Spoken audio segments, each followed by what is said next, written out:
Have you done a bone density test yet? Well, if not, you're going to want to hear what my guest today, Dr. Doug Lucas, says about that and osteoporosis.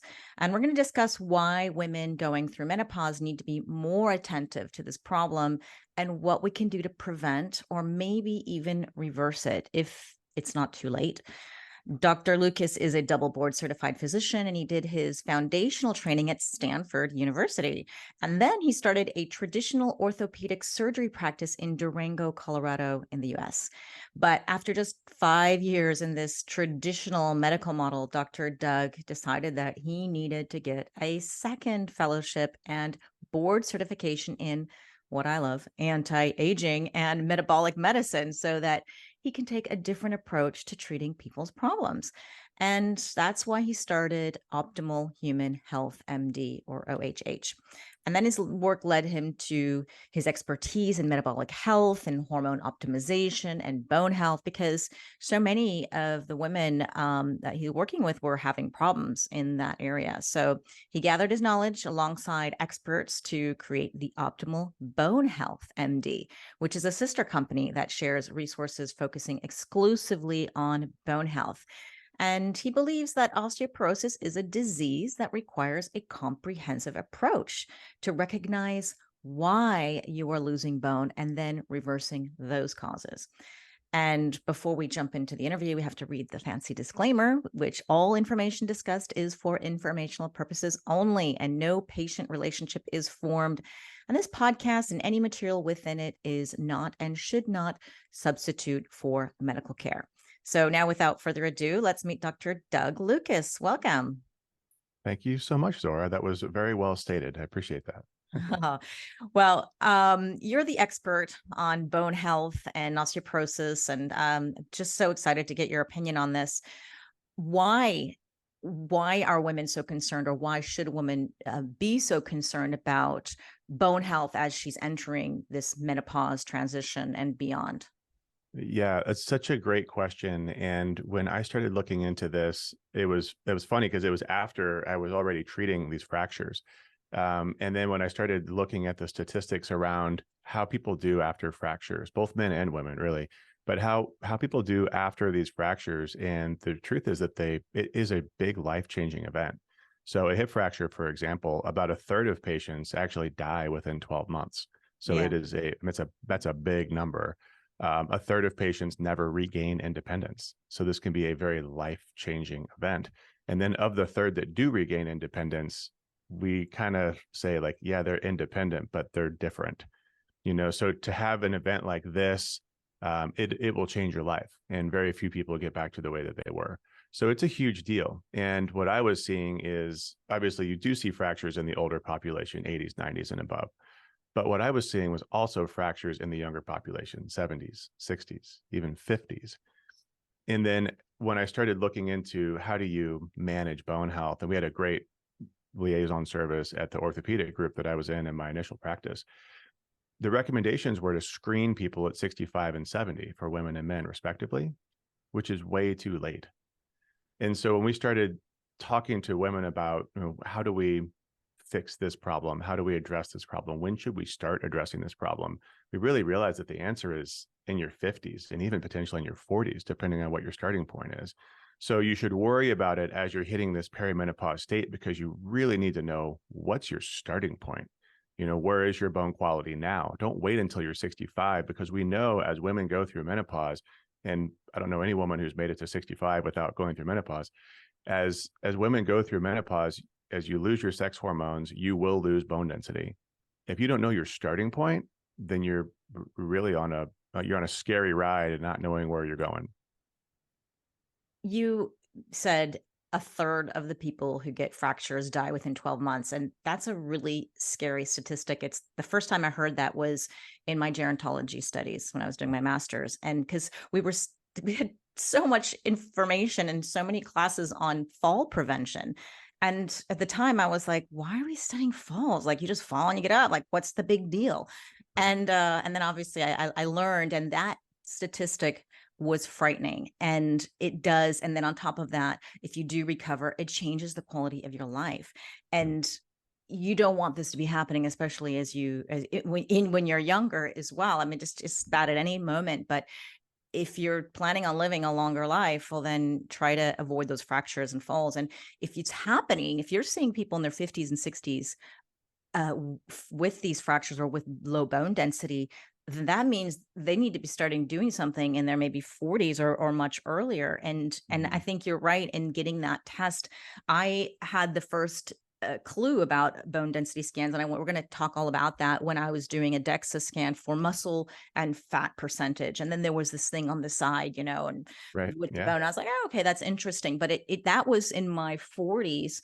And I'm so glad I did that. And I wasn't paying attention to it then, but gives me a starting marker. And then you do see over time that number can go down. But in fact, mine started to go up, and I wasn't working on the bone density at all. I was working more on muscle, Yeah. but we're going to talk a little bit about why that happened. So I was excited. I didn't really know you could maybe actually change that number, but that's a great point that you brought up. We need to be concerned about falls and fractures and bone density, even in our 50s, and not wait until your 60s. So I'm really glad you bet that up.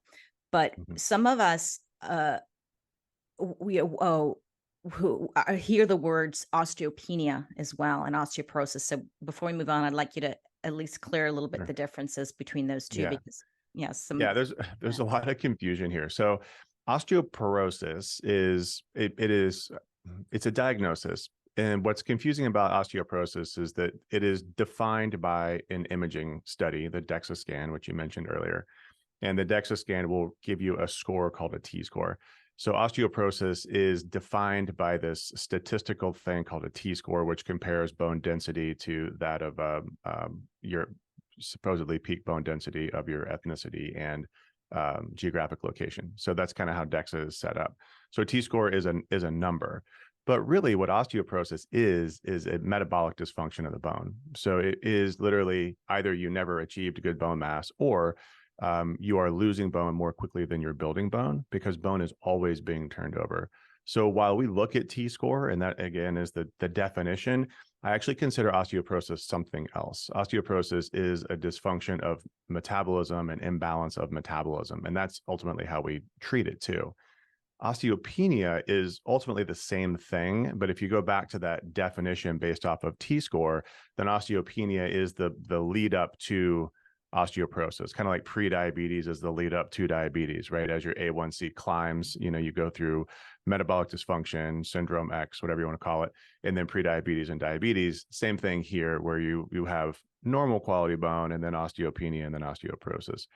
But what a lot of people also don't know is that if you follow the T-score chart, and whenever you get a Dexa, you'll see this chart and it has green, yellow, red, and the T-score is listed on there. You'll notice that there are two bars that kind of are shaded in the middle, and it starts above the 0 mark, and then it starts to slowly drop. And that is actually showing us that normal, quote unquote, normal or statistical average actually will include osteopenia once you hit about 65. So osteopenia is not necessarily pathologic. It's not even necessarily bad, but you can have poor bone quality and have osteopenia and be at risk for fracture. So there's some variance there. But you are not recommended for treatment until you hit the osteoporosis mark, although we treat people with osteopenia all the time. Such a good explanation, and very important to know. I'm wondering, do doctors, similar to pre-diabetes, I've had clients come to me with pre-diabetes and their doctor says, oh, you're fine, like just go, don't change your diet, everything's good, come to me when you get diabetes. And I'm wondering if that same happens with osteopenia. Do doctors say, okay, you're osteopenia, but you're fine, just we'll treat you like you said, or worry about it when you're there? Yeah, totally. And if you look at a single point in time, and let's say somebody has, moderate osteopenia, they have a T-score of, let's call it -2. That means you are 2 standard deviations below the average, which I'm not a statistician, but that's something like 95% are within 2 standard deviations, if I remember that from way long ago. But that means you're pretty bad off, right? But you don't quite have osteoporosis. And let's say you've been like that for the last 10 years. Well, then maybe you are fine. I would still want to push that up, but you're mostly fine.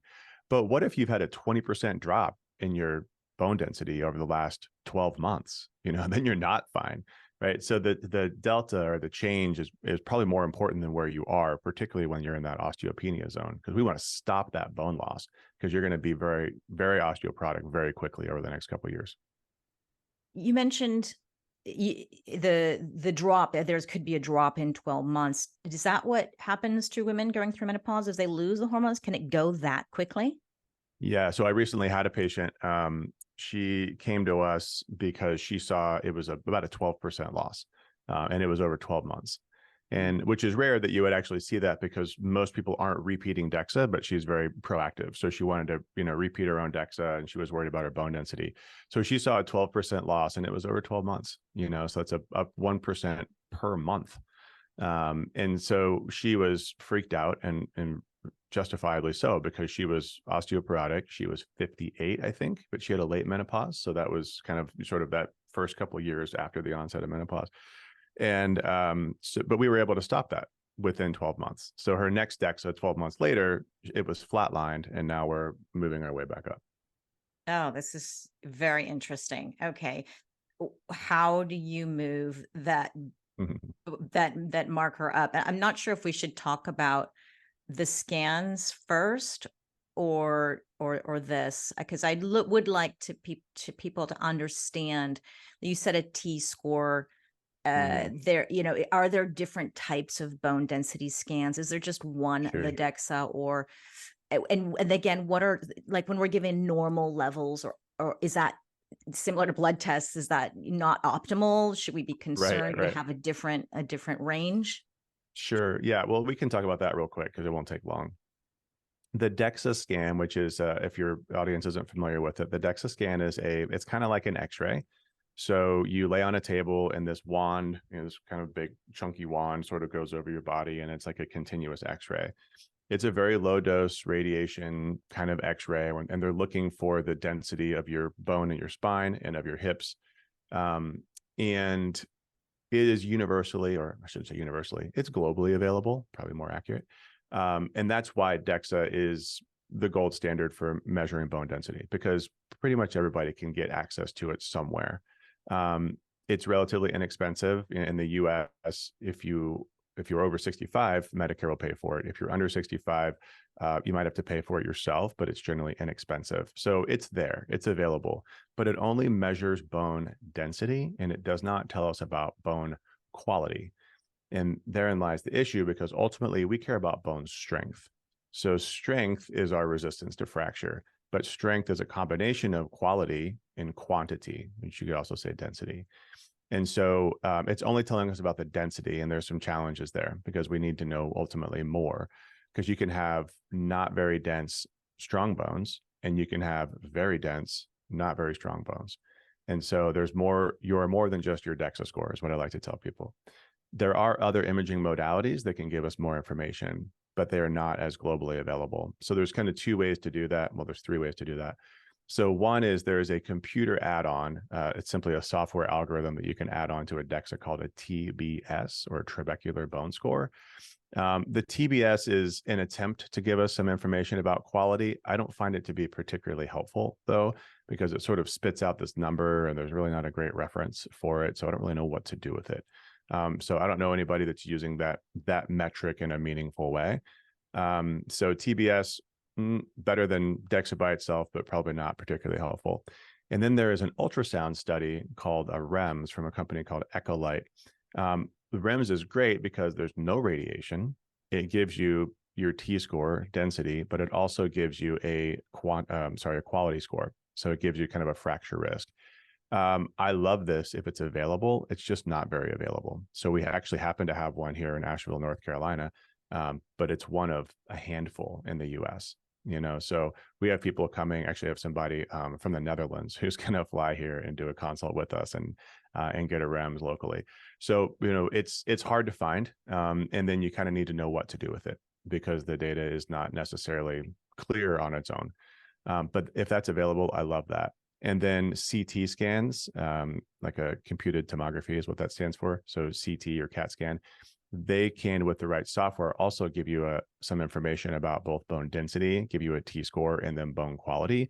But those are not universally available and also expensive and also higher radiation. So not really practical to do on a regular basis. Oh, super interesting. What is it that you're looking for when you look at bone quality? Is it the amount of bone that's being remodeled, or is there something else that other than it's not Yeah, density? So what is it? right.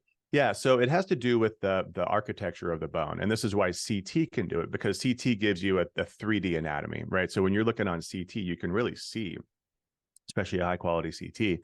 High quality CT, you can really see the trabecular bone. So that's the spongy bone on the inside. And you can literally see how thick it is, how robust it looks. You can really tell a difference, because when you look at that bone, versus, let's call that like an 18-year-old football player, right? You look at an 18-year-old football player's bone and it looks like it could withstand some force. And then you look at a 90-year-old hip after a hip fracture on CT, and it just looks like ghost bone. There's just nothing there. And so you can really get a sense of that. And then there's algorithms that'll help to actually objectify that. The ultrasound model, the Rems, it has, I don't know how it does it, but it does the same thing, but it's obviously using an algorithm to determine that. But it's looking again for that kind of architecture of the bone. How thick is the trabeculae? How thick is the cortical bone? So that's what we're looking for. And you got to remember too, that even that is actually just showing us the mineralized part. The rest of the bone, 50% of the bone content is actually collagen, which is not mineralized. So there are parts of the bone that are involved in strength that are not necessarily mineralized. So your bone is a very dynamic, alive organ, and it's always being turned over. And there are so many things in there other than just the mineralized part. Mm, okay. The T score, that when people get the results, I think it's quite self-explanatory. Like you said, there's these zones, and you kind of want to be in that green zone or that good zone. But what should we be looking for? Are the optimal ranges different, or are there optimal ranges, or is just whatever we get that's normal will be good enough? Yeah, well, as I mentioned, that the normal sort of changes and goes through osteopenia. And actually, if you live long enough, the normal is actually osteoporotic too, because we will predictably lose bone as we age. Now, from an anti-aging perspective, I would love to say that we can actually not lose bone. So from an anti-aging perspective, I think that optimal should be above the average line. And this is true for, most things as we age, right? So I think that that's probably true. I would love to see my patients maintain that quote unquote normal bone or peak bone mass as they get older. I don't know that we have enough data to support that that's possible. But I certainly see right now, I'm seeing women and men and their T-scores are going up. So I think it's reasonable to say that we could get them at least into the mild osteopenia zone. I don't know that we can get them into normal bone, because there's a point at which your bone is not going to remodel to be any more dense than it needs to be. So we're adding stress, we're doing all the things, and we'll talk about that. But at some point, I don't know that we would actually get them there, because we can't necessarily impart enough stress to actually do that. And I'll give you a quick example, which is I actually am osteopenic and have been since my early 20s.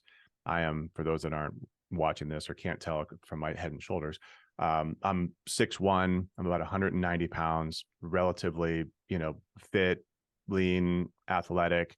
You would not expect me to have osteopenia, right? And I've had it, again, as early as I measured it when my wife was doing her PhD thesis. Part of that involved body scans with Dexa, and we looked at it and we're like, huh, that's weird. I had no idea what that meant at the time. And for me, I think it was because I never achieved peak bone mass, because my diet growing up was what we thought was super healthy, of a very low fat, high carbohydrate, highly processed food diet. So I think I just never got there. I never mineralized my bones well.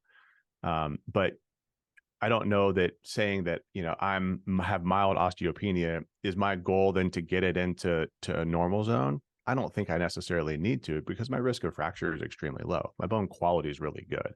So I'm not worried about that. And I don't think that we necessarily need to expect that.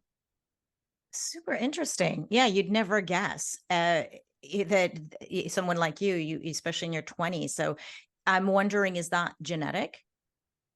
There's certainly a genetic component to osteoporosis. My family, though, no, I can't think of anybody in my extended family that's had a hip fracture. So no diagnosis of osteoporosis, although ironically, except for my mother. So I guess there's that, but no fractures. Interesting. So you're relating this perhaps to a diet lifestyle. I Can I think think? dietary, yeah. And I was an overweight kid growing up, so I was always calorie restricted, and again eating a very high carbohydrate. And this was in the age of, I'm 45, right? So this was 80s. Highly processed food was just exploding, right? So we were fat-free frozen yogurt and Snackable cookies, like all of that trash that just seemed like it was so great because it didn't have any dietary fat. Yeah. It's interesting that you say though that if you do have mild osteopenia and it's like stabilized for years and years, you can still have good quality bone and not suffer. Does somebody who has osteopenia or osteoporosis, not just barring any fractures, do they feel anything like their bones hurt?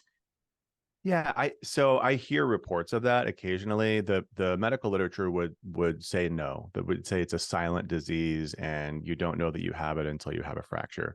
But I do hear reports of people talking about aching bones, of people talking about pain, in their spine. And we don't know, maybe are these little micro fractures that you don't necessarily see on X-ray that you would maybe pick up on MRI. I don't really know what to think of that, but I believe them because I hear it enough. So Hmm. I think it may exist, but I would say for the most part, it's a quote unquote silent disease. And why does osteoporosis affect more women than men? I think it has to do with starting point. It has to do with muscle mass. Women are going to generally have a lower peak bone mass to start with. And then clearly they go through this hormonal shift that's much more rapid in menopause than it is for men in andropause. So you're going to obviously lose all of your estrogen, progesterone, and almost all your testosterone as you go through menopause. Whereas men, they are supporting their bone through their sex hormones of testosterone, and it's more of a gradual decline. So men will get it. They'll just get it later. And I think we don't see the same number of fractures because they generally are going to die from something else first. So men are going to have a heart attack a decade earlier than women. So you're going to see this big shift. It's where women are going to suffer from fractures more often, but men are already a decade or two ahead of them in heart disease. So they're going to have a heart attack instead. But I think as we're watching this, landslide issue of low testosterone in men, I think we're going to start seeing this much earlier. And I diagnose osteoporosis in my men that come in for the optimal human health side. Guys that are coming in to optimize, particularly if they're cyclists, if they've been, restrictive in their eating, not doing resistance training. Alcohol is a big part of their life. I diagnose those guys with osteoporosis all the time, in their 40s and 50s, because their testosterone is also 300, so they already have low testosterone. They don't have any estrogen. So they've already lost a lot of bone. Interesting. You mentioned that perhaps you didn't reach peak bone mass when you were younger, and that may contribute to the osteopenia. But what, so that tells me there must be there's a point of, and you also mentioned a point of no return as well when you talked about maybe you can't get into the optimal range if you're already in this zone. What should we know about, like, when is it too late, and is there any advice that we can give maybe our children or younger people in terms of trying to optimize that bone mass density Yeah, it's a really important point because we don't, especially in our modern culture of screens and less activity and less being outside. I think we're going to see a huge shift in peak bone mass over the next couple of generations because we're not measuring it, right? So we don't get Dexa scans on 25-year-old women unless there's a compelling reason to, maybe body comp, right? And actually I had a patient like that too. She had a body comp scan. She was in her 40s, and the person that got the scan that was talking to her about optimization totally missed it, right? She was osteoporotic and all they looked at was her fat mass. They're Oh, like, oh, you're lean and this and that. And I looked at it and I'm like, did anybody mention that your T-score is negative 2.7? She's like, no. Oh, well, we should talk about that. wow. But anyway, we're not measuring early enough and we're not measuring in adolescence for sure. And you don't want to expose people to radiation unnecessarily. But man, if you had a Rems, you could do that with an ultrasound and it'd be great. But there is a point at which you're not going to grow more bone unless you are very much focusing on it. And that point for most men and women is in their early 20s. So that's where you hit peak bone mass.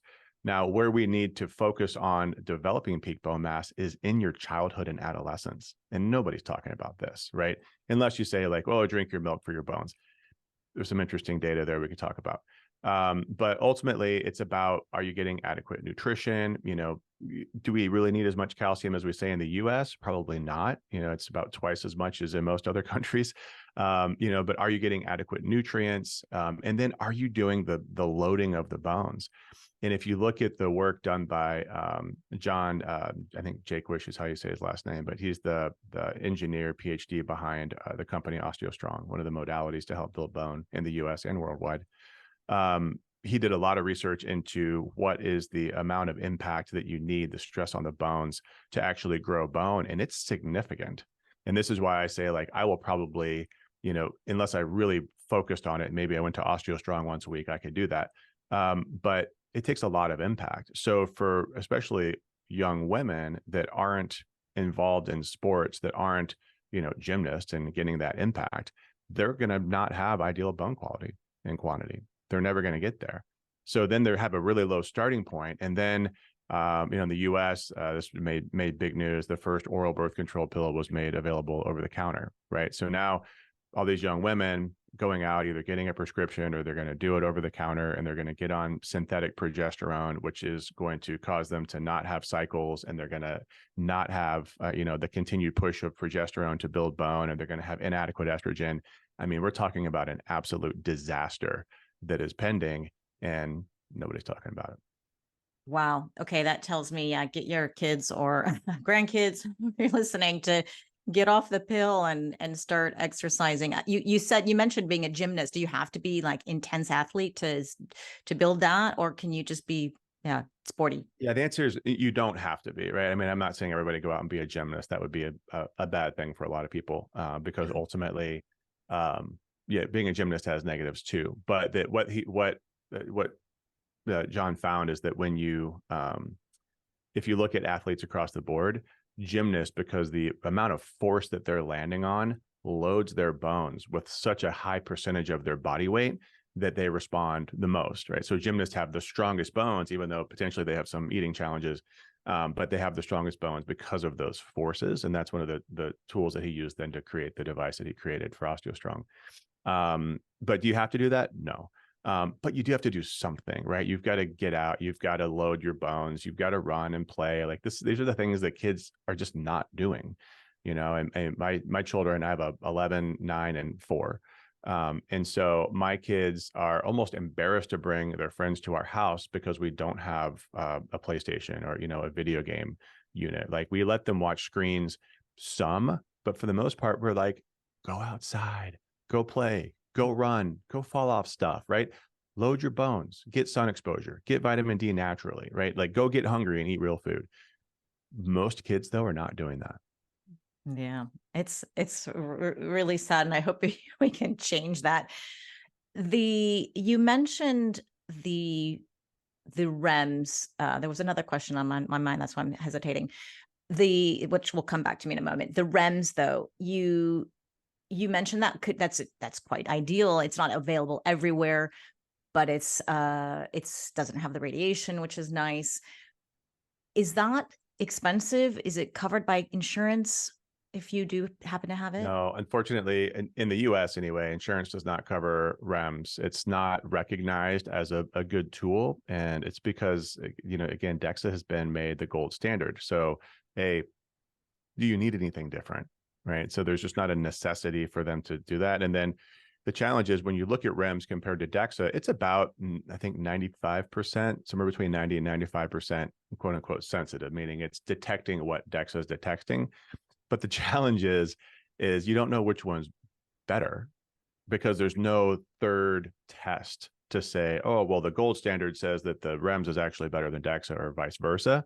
We can't do that. All we know is that there are variability in Dexa, meaning that if you go from machine to machine or operator to operator, you're going to see some variability of about 1 to 2% between tests.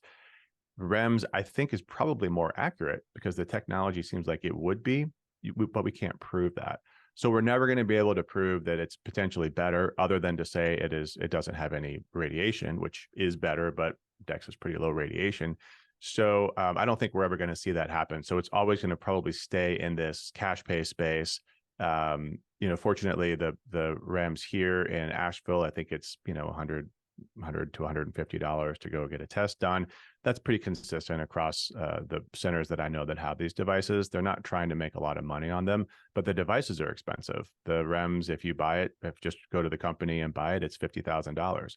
So, from a business perspective, it doesn't make sense to buy one, charge $100, and then do the math on how many of those tests you have to do, plus pay somebody to actually do the test.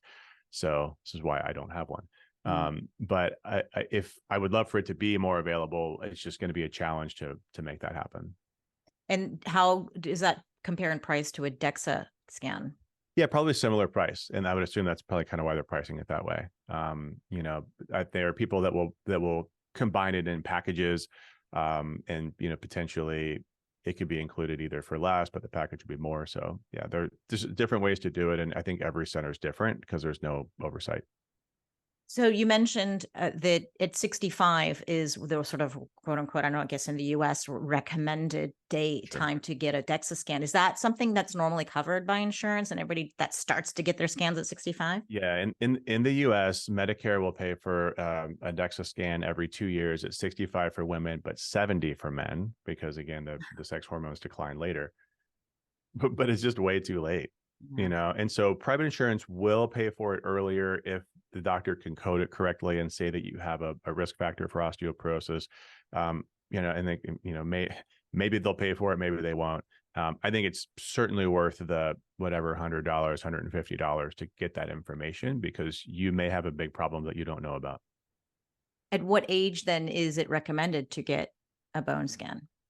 Yeah, the recommendations are 65 for women, 70 for men. For me? Yeah, what do you think? Yeah. Well, so let me just finish that statement, which is unless you have one or more of the risk factors, and I could go through all the risk factors, but just when I when I go through all the risk factors with people, I've yet to met a single person that doesn't meet one.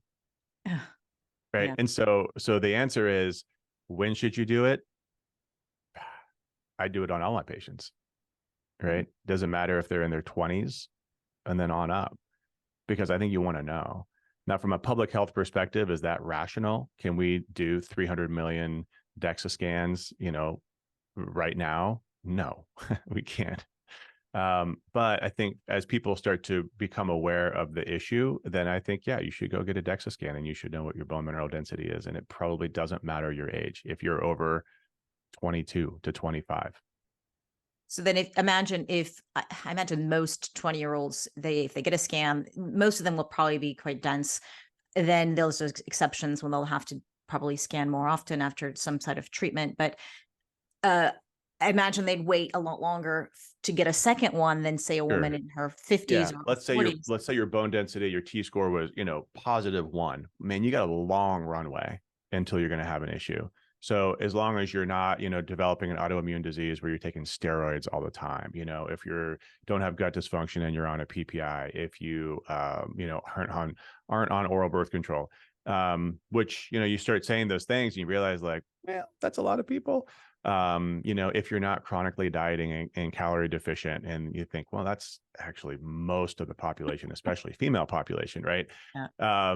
So I don't know anybody that isn't trying to lose weight on a regular basis, especially women. So I think that we're all at risk, and this is something that we're just not paying attention to. So then if a woman in her 50s gets a scan, then when would you recommend the second one?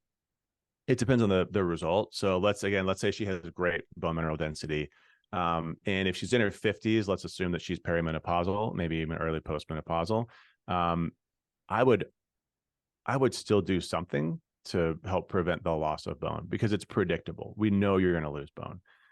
So I would still do something to prevent the loss of bone, and then repeat it, every 2 years to say, are you adequately doing that? If you're not doing anything, then I would want to know more often, because again, as I've seen in my patients, 10 to 15% bone loss in a year is not unexpected. It's a Yeah. lot, but it's not unexpected. Oh, interesting. So yeah, then it's sort of a case by case basis. And I am wondering, there was the we're talking a lot about osteoporosis, but are there any other bone diseases that women in midlife need to be concerned about? Once you get away from osteoporosis, then the different diseases become very rare. Okay, So for the most part, this is what we're focusing on. got it.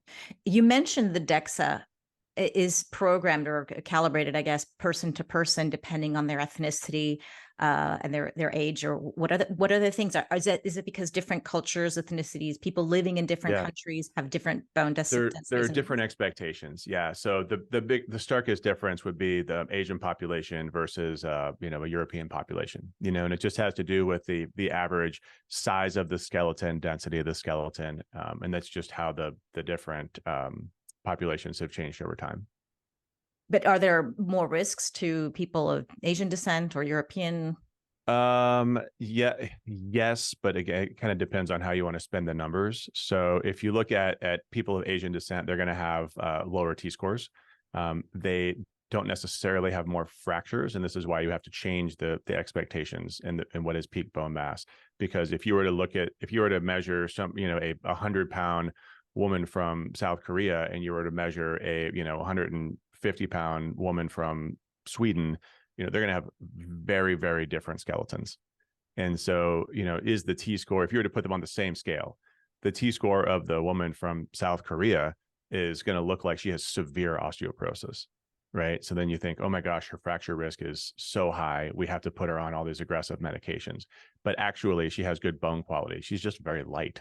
She just hasn't stressed her bones the same way, but she's also not going to stress her bones the same way. So you have to take that into consideration. But as the population gets more homogenous, right, people are moving around, and descent sort of is changing as we bring all the populations together. I think that's going to become less and less consistent. So again, it would be great if we had another tool. We just don't really have a great tool. Mm. So that's why the reason why it's calibrated. I understand that. But I'm wondering if there's any studies out there showing that certain ethnicities or people in different countries have more like fractures or greater bone density or less bone density between having. Yeah, and what's interesting about those data is that it's not as consistent as you would think in linear with T-score. So I know they would try to adjust for the average bone density of the population, but there are populations that have more fracture risk and less fracture risk that is not clearly associated with the changes in T-score. So the reason for that is that there are other factors, right? So if you look at fracture risk in America, it's a lot higher than countries in Europe, and especially in Asian countries. And the reason for that is that we have terrible habits in the US, right? Like we're inflamed and we're stressed out, and our lifestyle is not really conducive to optimal health. Whereas in other countries, they tend to have healthier lifestyles. So those factors are going to play into your fracture risk more significantly than I think is your T-score. Oh, okay. Interesting. So it's not a genetic thing. It's more of a lifestyle and maybe perhaps diet and There stress is and a all that. genetic component to that too, but I wouldn't say it's consistent across all the geographic areas. So like within the US, if you have a parent that has had a hip fracture, your likelihood of having a fracture is significantly increased. We don't know the specific alleles, the SNPs that are associated with that, but that genetic predisposition is significant. Okay, so let's talk about a woman getting her scans back from her doctor. I'm thinking of a woman in her 50s, 60s, 70s, and they have either osteopenia or say osteoporosis. What would the traditional standard of care tell her to do, and what would you tell her to do if it's Sure. Yeah. So let's just use an example of this is my most usual patient. So a woman in her early 50s, she's perimenopausal or early postmenopausal, gets scanned for whatever reason, because she actually wasn't really a candidate to be scanned in the US. But let's just say she was proactive in her thinking and wanted to get a Dexa. She gets a Dexa and she has mild, quote unquote, mild osteoporosis. Let's call it a T-score of, negative 2.8 in her hips and similarly in her spine. What should it be actually?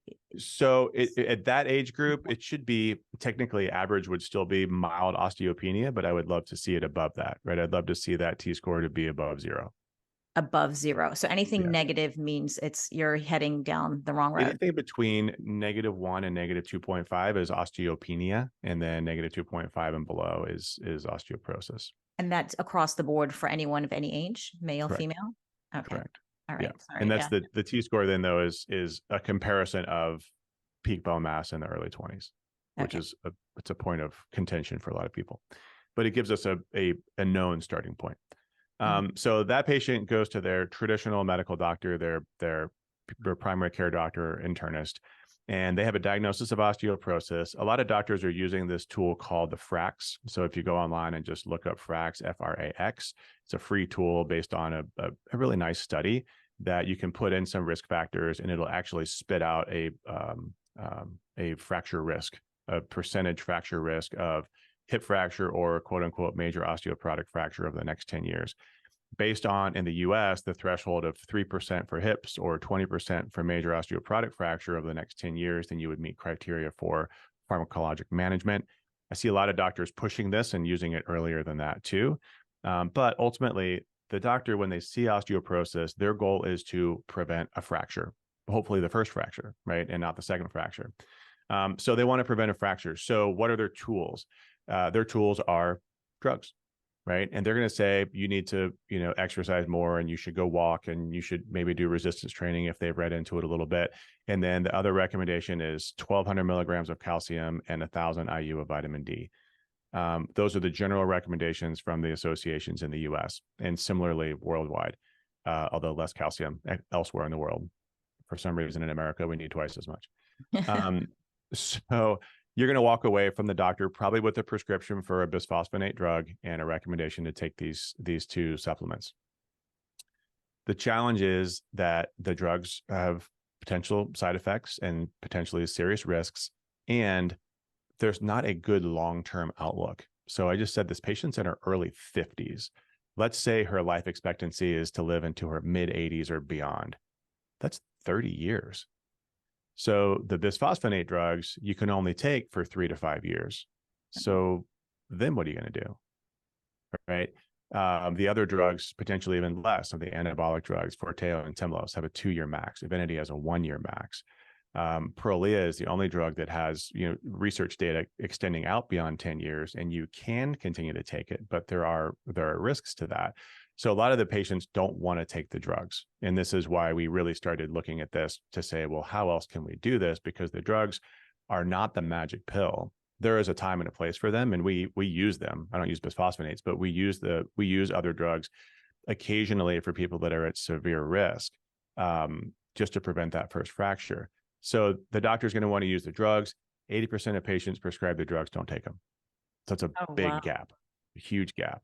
And then there's the huge question of, well, how much calcium do I really need? What am I getting through diet? I read this study that showed that calcium increases heart attack, and I went on Facebook and people told me not to take it. And somebody told me to take this form of vitamin D, but I'm not testing my vitamin D, and I heard that it's dangerous. It's just like, blah, there's so much out there. And then you go on Facebook, and the Facebook groups are talking about like 1,000 different types of natural treatment, and nobody's talking about whether or not it actually worked and their T-score changed. And so it's just, it is a maddening space. I actually had to, I was on the Facebook groups when I was early on learning about this and trying to figure out what people were doing. And I had to get off the groups because that was like scared me. People are they're scared, and so they have so much fear around fracture, which I agree with, you should, but they just don't know where to go. And that's why we created what we created, to say, well, look, let's look at this from a holistic perspective, right? We had this platform where we were treating people and optimizing health. We're using what we call our optimization pyramid, which starts with foundational stuff, right? This is lifestyle medicine, exercise, nutrition, sleep, stress, and spiritual health. And then supplements. And then we talk about hormone optimization. And then we talk about peptides. And then, and only then, do we talk about pharmaceuticals. Right. And so I started looking at osteoporosis and what I thought these patients really needed, and realized, well, we already have it. right? Like we already built it. So we just had to rebrand it, change the labs, and then start treating patients the way that we know that they need to be treated, which is let's look at this from a holistic perspective. We actually created this framework called the 4R framework. And the whole concept there is to figure out, number one, R, recognize why you're losing bone. Because we know that women will lose bone as they go through menopause, sure, right? So estrogen's a part of that, testosterone's a part of that, progesterone's a part of that. But what we also found is that we're seeing a lot of women who are perimenopausal or premenopausal that still have plenty of estrogen and they're already osteoporotic. So we want to know why you're losing bone. And then the second R is to reverse those causes of bone loss. So we're aiming our treatment at those things. Is it gut health? Is it poor nutrition? Is it bad nutrition advice? Is it a drug that you're taking, a PPI, a steroid, or whatever, right? So we want to figure that out. Like, why are you losing bone? Let's reverse those causes of bone loss. Do it objectively so that then we can retest to make sure that we're headed in the right direction. That's the third R. And then the fourth R would be to revive your life and live without the fear of fracture, because we can turn this thing around, right? And we can generally do it without drugs. Again, we use drugs sometimes. There's a time and a place, but the reflex of the traditional medical system to just say, here's your bisphosphonate, we'll retest you in 2 years, I think is very short-sighted, but they're doing their job. That's what they're supposed to do. And when patients get really frustrated and say, well, that doctor didn't talk to me about nutrition and didn't tell me about any other supplements and didn't talk about hormone replacement, you got to remember that that's not what they do. That's not really their job. You might want it to be their job, but that is not the system that has been created over the last several decades. I can see why you decided to create the optimal bone health and these other platforms, because I can imagine as well from the doctor's side, it could be very frustrating to know that there's some foundational things that you need to share and you just can't, or you're not Sure. trained in it or whatever, but you have the same foundations as I do. I love that, this sort of think of it as a pyramid, right? And the foundation is there, and then you can add on a supplement and later on a PRP or hormones, whatever it is, but getting that foundation is so critical. Right. In my experience, it's hard to coach someone through that. And I think sometimes the medical system, it's so much easier to give a pill or a drug because you assume people are just not going to do it. Even if you did tell them how to change their diet and lifestyle, stress and sleep and all that. I'm wondering how much of a success rate are you having with telling people what to do, because it isn't easy. And are there any sort of hacks or tricks or things that you can do to help them get motivated? And how many actually stick on and how many go, you know what, this is just too hard, I'm not going to do it. This is too hard. Well, so I'm very fortunate. So I obviously am self-selecting patients, right? So we have a cash pay program. People are invested both financially, they're invested in their future. So, my patients now I can think of 2 patients who didn't see improvements in their bone health, and one she just couldn't figure out how to do anything digitally. So she really struggled in our telehealth platform. So she did nothing. So I actually don't know that she didn't improve, but we didn't do anything for her. So I would assume she didn't improve. And so that's one example. And then the other one was somebody who was she was so fearful to do anything that we didn't do anything. Right. And lo and behold, her Dexa got worse, and it's like, well, you're fearful to change your diet. You're fearful to add even a supplement. You're fearful to use any peptides. She wasn't a candidate for hormones. It's like, why, if I can't impart any change, we're not going to see any change, so there was no intervention. So there's no change. Other than that, though, everybody's seeing improvement in the bone turnover markers. So there's 2 biomarkers we use that one measures osteoclast function, the other measures osteoblast function. So we want to see that shift, right? And most people, they have a lot of osteoclast function when they come in and not a lot of osteoblast function. So we want to shift that around, right? And there are so many different tools and levers that we can use to do that. And I would say, other than those 2 examples, everybody, and we're talking hundreds of people, everybody has seen improvements. So it works, it clearly works. Now we've only been doing it we're in our 2nd year. So now we're getting people, repeating Dexas and repeating Rems, and we're seeing improvements in Rems and Dexa universally as well. And even at a year, which is early for a Dexa. Dexa usually takes longer than that. But it's you're so right to say that doctors a lot of times don't talk about lifestyle other than, the quick 2-liner, because they don't have time, right? They have 7 minutes to see a patient and do all their charting.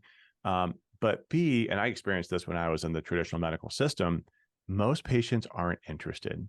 And this is where a lot of my very motivated patients, and I see the Facebook groups to say, well, why didn't they do this? Why didn't they do that? Well, you got to remember that most people aren't going to change the way they eat. They're not going to exercise. They're not going to do lifestyle recommendations. And so as a doctor, it gets really frustrating, right? You're like, I can save your life, especially for diabetic patients. This was so frustrating as a surgeon, because I would tell people, look, I'm going to cut your leg off if you don't change your nutrition, right? And you say, like, you look in their eyes and say this, and they look at you like, huh?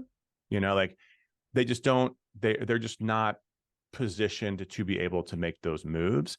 And it's sad. And then we would continue to see them decline. But the patients that I'm seeing now, that's all they want, right? They're like, tell me what to do and I will make it happen. And it's such a great population to work with. Oh, wonderful. Yeah. So if you do it, it works. If you don't, it doesn't work. So it's that motivation that people really need to find within to get them to do it. And so you mentioned a few things that you would recommend someone to do depending on the reason. I understand that's perfect. That's a great answer in terms of why are you losing the bone? Is it because of the hormones? Is it gut issues? I mean, I would never think of gut issues related to your bone health, but it can be. And so it's great that you're doing that. I think what people have been hearing around the circles is strength training or impact. All of this is very important. I learned from Dr. Stacy Sims that, in fact, even some studies that she pulls out, and she's a research physiologist. She does a lot of research and nutrition. And she said that plyometric exercise was actually better for bone density than it was strength training, which she's a huge advocate of strength training. And I'm guessing it's because of the impact. Is that true? And would you agree with that? I would think so. I've not seen those data. I would love to see a study on that. I've not seen anything specifically on plyometrics. I will say the studies that look at bone density improvements with exercise modalities, if they include some kind of impact training, then the results are going to be better. So I'm slated to start a podcast recording in September, I think. And she's definitely on my list of people to interview because this is such a great topic. And she's a wealth of knowledge. I actually know her from a group that we both were associated with a couple of years ago. So hopefully she'll come be a guest on my podcast when the time comes. Perfect. Yes. No, she's wonderful. I can help connect you if you need. Oh, that'd be great. The question I have, I'm wondering, is if somebody says, well, I don't do strength training, I don't do the plyometrics or impacts or running, but I walk. Is that good enough? Short answer, no. So this has been studied extensively because it is clearly a common thing to do. And it shows that the research will show that if you walk 30 to 45 minutes 3 times a week and you do it for a year consistently, then you will have less bone loss than somebody who's not doing that. So it will help to preserve bone, but it is not enough to build bone. Got it. Then, we need to get a little bit more. The other thing I've learned with an interview with Simon Hill, he's brilliant in terms, same thing, exercise physiology and nutrition. And he mentioned that during COVID, a lot of bodybuilders were using the small weights at home because they couldn't go to the gym, lift heavy weights. And so they were actually maybe doing those 30 sets of whatever, rather than their traditional really heavy lifting and only doing like max rep or just 2 or 6 reps. So, and they were building muscle. But he says, if you don't have that huge weight or heavy enough weight, your bones will not bend and you won't get that stress that you need to preserve your bone or build bone density. Have you heard that? Is that true? Yeah, I would agree with that. And the literature that I've reviewed would show the same thing. Now, there's kind of 2 parts to that, though, because he's right that lighter weights and higher reps will impart eventually the same load to a muscle. So in theory, you can have similar muscle gains. You'll have some differences between strength versus hypertrophy, et cetera. But those are kind of like fine tuning goals. For my patients, I don't actually care which one of those things you do for your muscles, but for your bones, you need pretty much as heavy as you can lift without hurting yourself. And that's the key. Don't hurt yourself. But the studies that look at lighter lifting, loads of 50, 60% of 1 rep max, they don't have significant changes in their bones. Whereas if you look at studies, they're pushing 80, 90% of 1 rep max, which ends up being like, 6 to 7 reps per set. They're impacting their bones more significantly, 2, 3% or more over the course of, I forget how long that study was, but maybe 6 months. So I'm imagining this looks like, and correct me if I'm wrong, if you're doing a 5 or 6 rep max, that last rep is pretty darn heavy and you're really blasted. struggling to get it up, right? Right. And this is not the type of weightlifting we typically see in our 50, 60, and 70-year-old women, right? But I think it's what we need to do, but it has to be done safely. And this is where we've actually struggled with this too, is from a telehealth perspective, right? Like, we're educating people virtually. How do we teach people how to do this in a way that is safe? And so I think it really does. It takes one-on-one. And early on, we said, well, this has to be one-on-one in person, because they got to look at form and they're going to figure this out. So we actually are partnering with a PhD. His name's Nick Truby, and he's creating a program for us that we're going to start offering to our patients as part of the program. Should be live in the next month or so. So we're going to do one-on-one virtual training. So he's going to look at form, and then we're going to have different programming kind of set up. So we'll put them in wherever it is appropriate for them based off of their experience level and needs. So we're going to start doing that as part of our program, because it is so critical, and people struggle to find somebody in person that has the right knowledge. Yes. And as you said, it's got to be safe. You got to be careful what you're doing, because then it's so easy to injure yourself, especially if you've never done this before. Yep.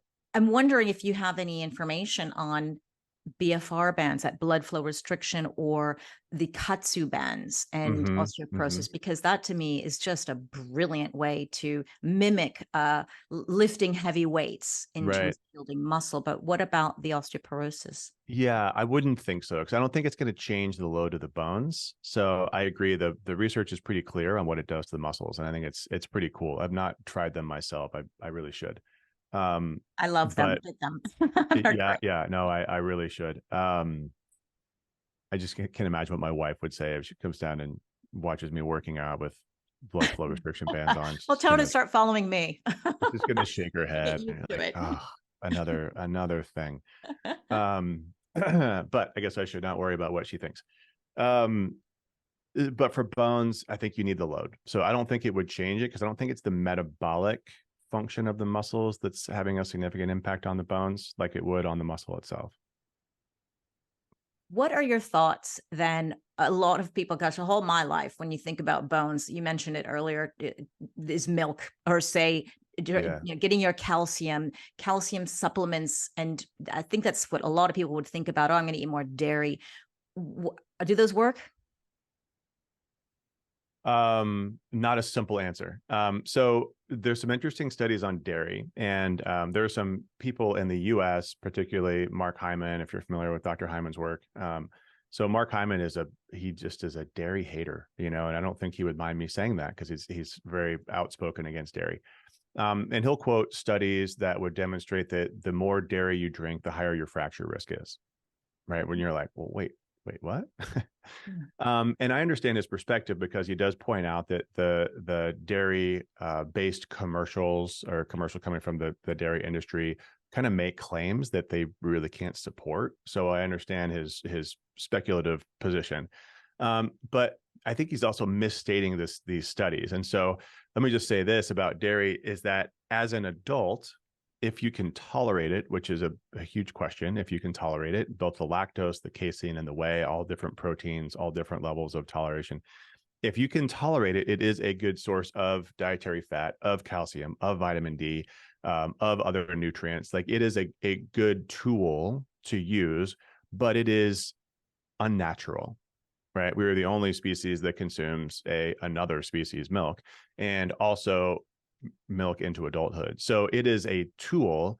And some people would say, well, if it's unnatural, don't do it. But I would also argue supplements are unnatural, right? Like taking a gram of a compounded synthetic supplement is unnatural, right? And we do these things to help improve ourselves. So I don't think dairy should be viewed any differently. The study that he likes to quote, which says that for every extra glass you consume as an adolescent during your teenage years, you will have a, blanking on the number, I think it was a 9% or 7% increased risk. I think it was 9% increased risk of fracture, which sounds like, oh my God, like I drink a lot of milk. Like, what am I going to do? But what that study also showed is that for every extra glass consumed, and they didn't actually say like what extra above what, but for every quote unquote extra glass consumed, you also had a linear increase in height, particularly in men. And so you could also then say that the increase in height was equally responsible for the increase in fracture risk. So I think what you can say about milk in adolescence is that it can result in an increase in height, particularly in men, of a couple of centimeters, and that will increase your risk of fracture as you age. So, for my kids, they don't drink milk. I don't have them drink milk. And they're both a little lactose intolerant. So there's that. But I don't think that extra inch of height is going to necessarily benefit them. Like I don't think I'm raising an NFL quarterback. So I don't necessarily want them to have that. But I think you can't say that those data from adolescents are going to be the same thing that you're going to see for somebody in their 50s and 60s. So we like dairy, but we recommend to say, well, choose A2 over A1 cow dairy if you're going to consume it. Milk's probably not the best choice anyway. Do something that is fermented. Do something that like a yogurt or a kefir, hard cheeses, which are going to have better, K2 and have some kind of like probiotic nature to them. So I think there is good dairy to consume. I'm also interested in raw dairy, but I don't know enough about it yet to say that it's something that we should be doing universally. But I think that there's some potential huge benefit there to getting all the natural products if it can be done safely. So I think that dairy is a reasonable thing to use, but it has to be done right, and you have to know if you tolerate it. What about the hormone therapy? It seems that that we have enough research and there's enough data. I think the menopause societies around the world, they agree that it's good to help prevent osteoporosis. They're finally coming around, right? Yeah. Yeah. What are your thoughts on that? And should all women be doing this for prevention? Is it enough just to do that and not everything else? Should all women be doing it? Probably not. I think, there is a risk benefit conversation to be had. Is it enough to do just that? I don't think so. Because again, we see women that have adequate estrogen that still are developing osteoporosis. So it's not the only thing. And I do get these comments on my YouTube channel often where women will say, well, it's just an estrogen problem. Well, it's not just an estrogen problem. It is an estrogen problem, but it is more than that. So I'm a big advocate for it. We put a lot of women on hormone replacement for a lot of different things, and it will improve their bone health. In the US, we have to be very careful because it is not, the hormone replacement across the board is not FDA approved. Estrogen alone is, but progesterone and testosterone are not. Testosterone is almost not available commercially, and progesterone is, generally we still compound it because it's not available in a lot of different strengths, which some women need. So I think it has to be done right. I also think that estrogen should be delivered in a certain format. So we use topical creams, and I like to use Biest, which is a combination of estradiol and estriol for different reasons. So I think that it needs to be done right. Women need to avoid progestins or the synthetic progesterones, and oral formulations of estrogen can increase your risk of blood clot. If they have a strong family history of breast cancer and are likely to develop breast cancer or potentially have breast cancer, then they probably should avoid estrogens, because if you have it and it's estrogen sensitive, it'll grow faster, right? Does it cause it? I don't think so, but the literature is not clear on that. So it's a risk-benefit conversation, but we're certainly advocates for it. Before I let you go, just a couple more questions. Sure. I let my next meeting know that I'm going to be late. So just a few minutes if you can, because I want to know, with your experience and the women in their 50s, 60s, 70s that you're working with, how long does it take before they see improvements in their bone density scores? Yeah, so we're rechecking most people at a year, and again, like I said, we're seeing improvements. I also see though we have people that are just they're so aggressive that they want to do a repeat Rems at 6 months. So I recently had a guy from Ohio who drives down to Asheville, that's probably a 9-hour drive, to repeat his Rems, and he did his first Rems repeat at 6 months, and he already saw significant improvement, a 5% increase in his T score. So, I mean, I think it can happen relatively quickly, but it depends on your starting point. If I did all the things that I'm telling my patients to do, like would my T score increase by 5% in 6 months? Probably not, because I'm so close to optimal that those last, few percentage points are going to be much, much harder to get than if somebody is pretty significantly osteoporotic. Is it ever too late to reverse osteoporosis?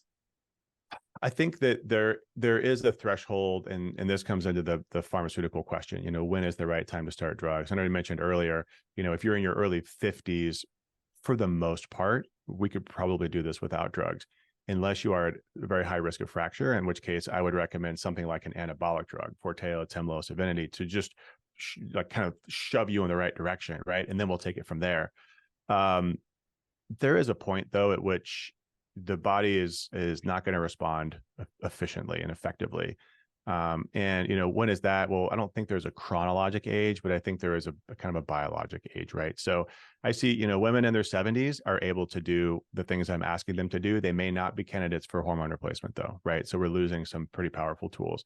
When you start getting beyond that, the ability to do resistance training is reduced. Is impact training even reasonable for someone in their 80s? For some 80-year-olds, maybe, but not for most.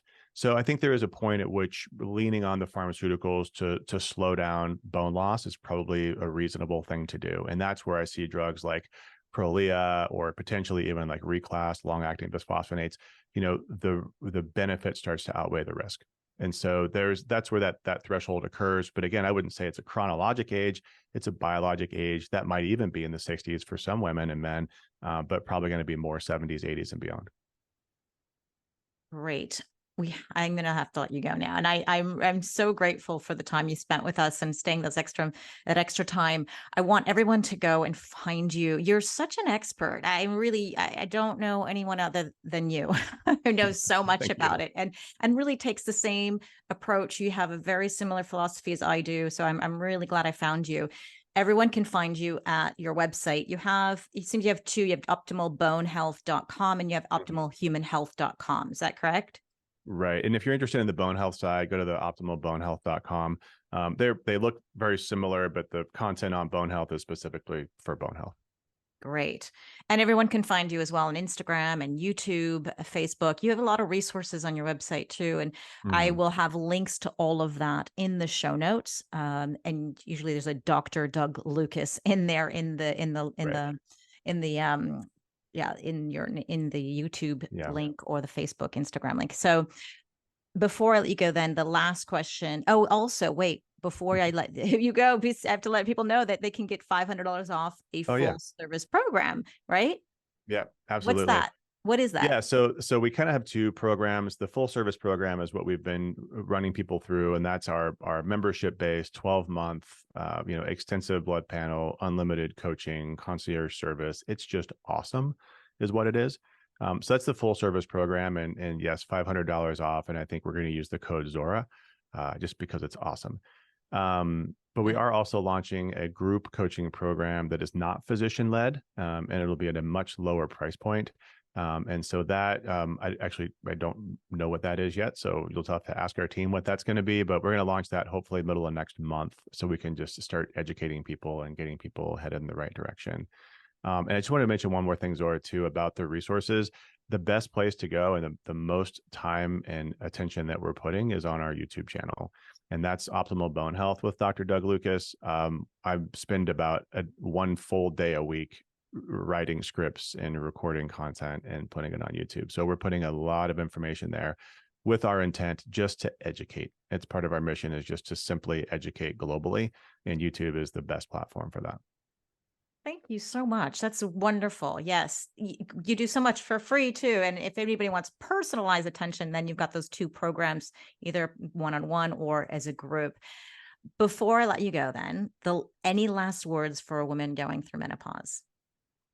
Yeah, you got to be an advocate. And this is my last statement on every podcast just about is that you've got to be an advocate for your health, because especially in the US, the system is not interested in optimizing your health. They are more interested in watching you decline and then treating disease as it pops up, right? And this is not a slight on doctors, it's just how the system's developed. So be an advocate for your health, whether it be for hormone replacement, your bone health, any other thing that you happen to be suffering from. You got to do your own research. You got to find the right tools, the right voices, and just you got to do it yourself, because nobody's going to do it for you. Wonderful. Thank you so much. That's great advice as well. I totally agree with it. And hopefully we'll have you on again. I'm sure there'll be a lot more questions coming up as well. So have a wonderful day and hope to see you again. Great. Thank you, Zora. Really appreciate it.